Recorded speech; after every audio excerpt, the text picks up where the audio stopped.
Olá pessoal, bem-vindo às aulas de Circuitos Eletrônicos 2. O transistor de efeito de campo, o FET. Caracterização do MOSFET, parte B. O MOSFET, então, como a gente viu na videoaula anterior, é um transistor de efeito de campo com um óxido metálico como semicondutor. O MOSFET, então, possui características similares aos JFETs e características adicionais que os fazem muito utilizados nos circuitos eletrônicos em geral. Então, eles são bastante utilizados.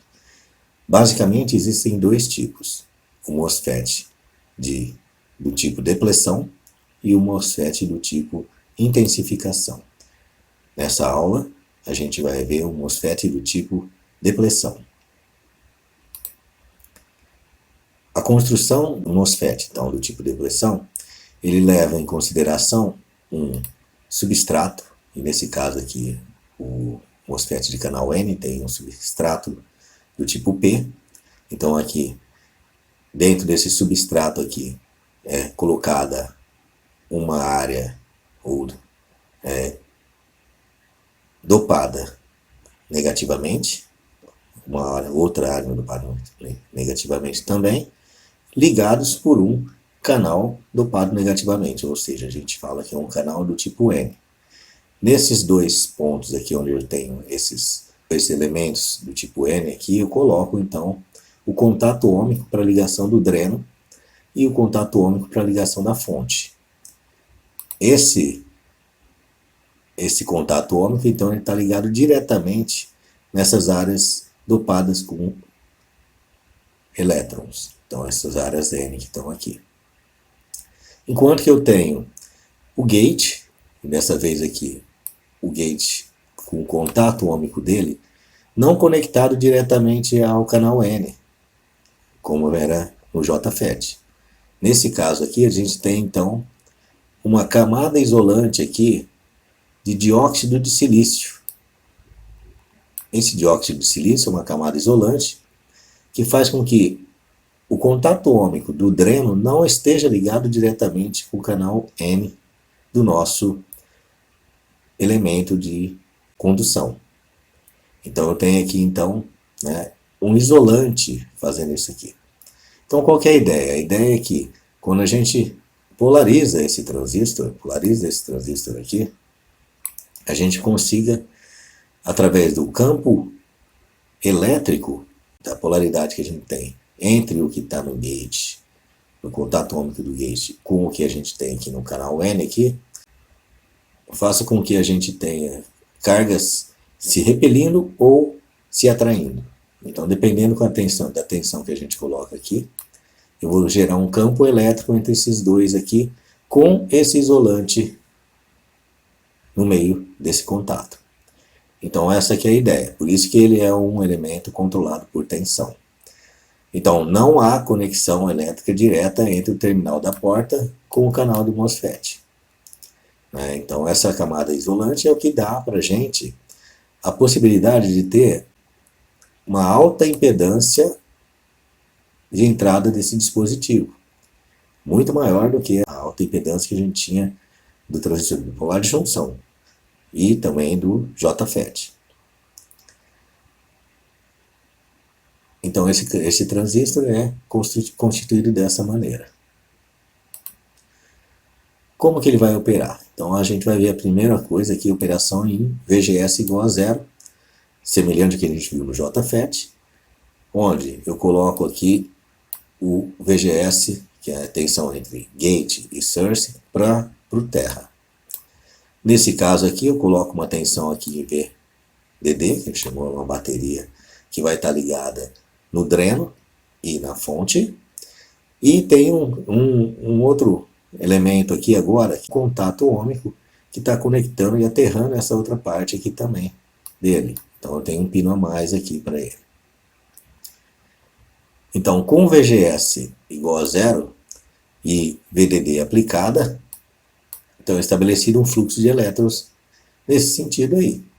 Obviamente que da mesma forma que o JFET, esse fluxo de elétron é relativo à corrente de dreno, que é a própria corrente de dreno de saturação, da mesma forma que o JFET teve, da mesma forma do JFET. Então esse campo, esses elétrons vão fluir, né, nesse sentido através do canal N e dos terminais da fonte e do dreno. Quando eu coloco uma tensão VGS menor do que zero e deixo a tensão VDD aplicada, no caso lá, vai acontecer que a quantidade de elétrons colocada desse lado aqui vai repelir, devido ao campo elétrico formado entre esses dois elementos aqui, esses elementos da fonte aqui, que estão isolados por essa camada de dióxido de silício aqui, esses elétrons se repelindo para a direção do substrato P, vai fazer com que haja uma recombinação e aí a corrente vai diminuir dentro desse canal N. Então essa aqui é a ideia. Então a redução de elétrons livres no canal N, né, quando eu tenho uma aplicação de uma tensão negativa aqui no gate. Aí eu tenho uma diminuição na condução de elétrons, ou seja, uma diminuição da corrente. As curvas de transferências do MOSFET depressão são bem semelhantes à do JFET. Então dá para a gente trabalhar, nesse caso aí, com a própria equação de Shockley. Então lembra da equação de Shockley? Então a gente consegue levantar essa curva aqui. No entanto, ele tem uma diferença. A diferença é que eu antes parava com VGS igual a zero e agora eu consigo trabalhar com VGS positivo para o canal tipo N. Então nesse canal aqui, o que vai acontecer? Eu vou chamar essa zona aqui agora, essa área, à direita desse gráfico de VGS por ID, vou chamar de modo de intensificação. E à esquerda, eu vou chamar de modo de depressão. Então esse transistor MOSFET agora, ele consegue trabalhar nessas duas áreas, tanto a de depressão quanto a de intensificação.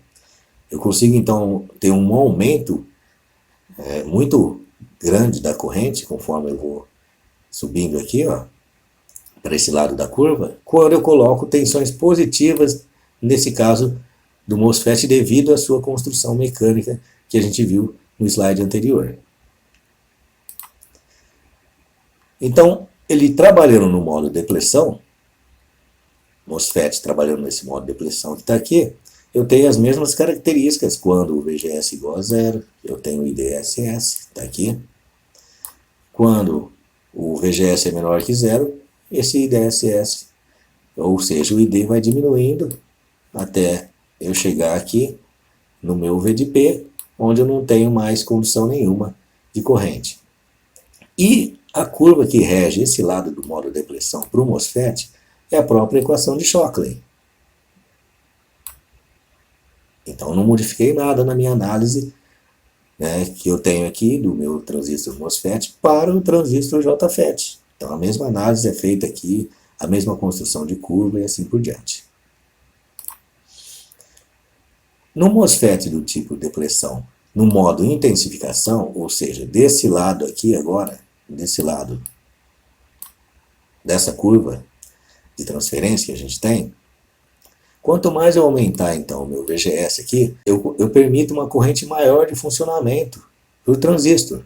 Isso é interessante para dispositivos de mais potência, né? Só que eu tenho que ficar mais atento ao que?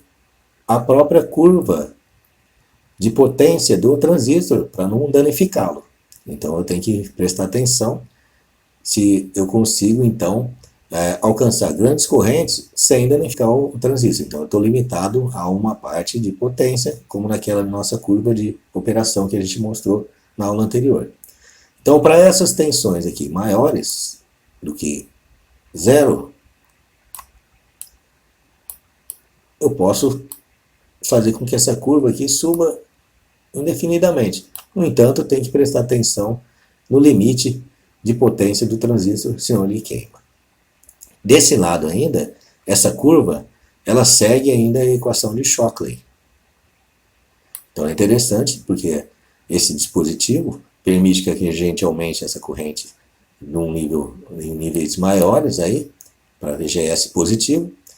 No entanto, né, eu consigo ainda seguir aquela mesma equação não linear de Shockley e tem várias utilizações muito interessantes para ele. A gente vai ver conforme o curso vai avançando. Então, nesse caso aqui, o que acontece? Quando a gente coloca valores positivos de VGS, né, os elétrons, então, que estão no substrato P, que eu tenho ali elétrons livres lá, eles são atraídos. E isso permite com que aumente a corrente ou o fluxo de corrente que eu tenho no canal N.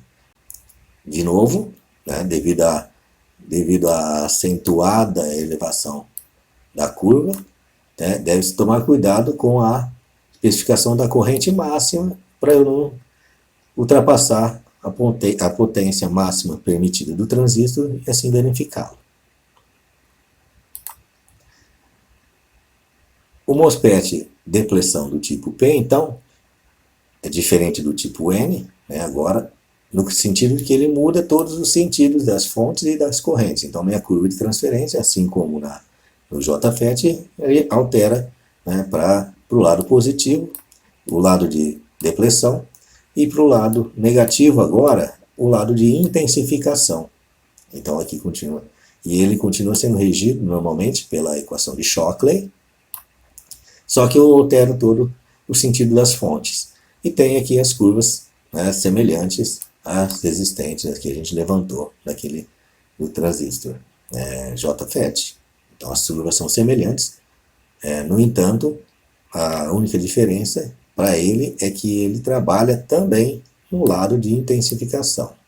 Está aqui. A representação simbólica, então, do transistor tem aqui, então, duas representações interessantes. Olhando para o canal N, a gente tem esse dispositivo aqui com 4 pinos, onde eu tenho aqui o substrato deixado em aberto. Quando a gente tem um dispositivo somente de 3 pinos, a parte do substrato aqui está ligado junto com a fonte, nesse caso aqui. E da mesma forma que o canal no JFET, do canal N, a gente tem então a setinha apontando para dentro. Olhando para o MOSFET canal P, está aqui, ele tem então uma possibilidade de ter um símbolo com 4 terminais, onde aqui o substrato aqui, SS aqui, o terminal do substrato, o SS, não está ligado na fonte, e onde eu tenho aqui o terminal do substrato ligado na fonte, aí eu tenho um dispositivo de 3 pinos, e da mesma forma que o JFET, a setinha no canal P, ela sai do símbolo. Então essa que vai ser a ideia. E aqui eu tenho aqui um espaço, para todos eles, um espaço denotando que o gate ele é isolado do canal N. Então tem que ser isolado através de quem? Dessa camada de dióxido de silício. Essa camada de dióxido de silício que está aqui. Então esse aqui é o símbolo que a gente encontra dos MOSFET do tipo depleção. Na folha de especificação, a gente tem então as mesmas coisas que a gente encontra na folha do JFET, que são o que? O IDSS máximo, os VDPs, né, as taxas máximas e assim por diante, né, o tipo de pinagem que tem, o encapsulamento e as outras características, né, desligados ou ligadas e assim por diante. Então a gente tem várias outras características para ele. Então tá aqui na folha de especificação. Ok, pessoal? Então, esse foi o MOSFET do tipo depleção. Até mais. Até a próxima.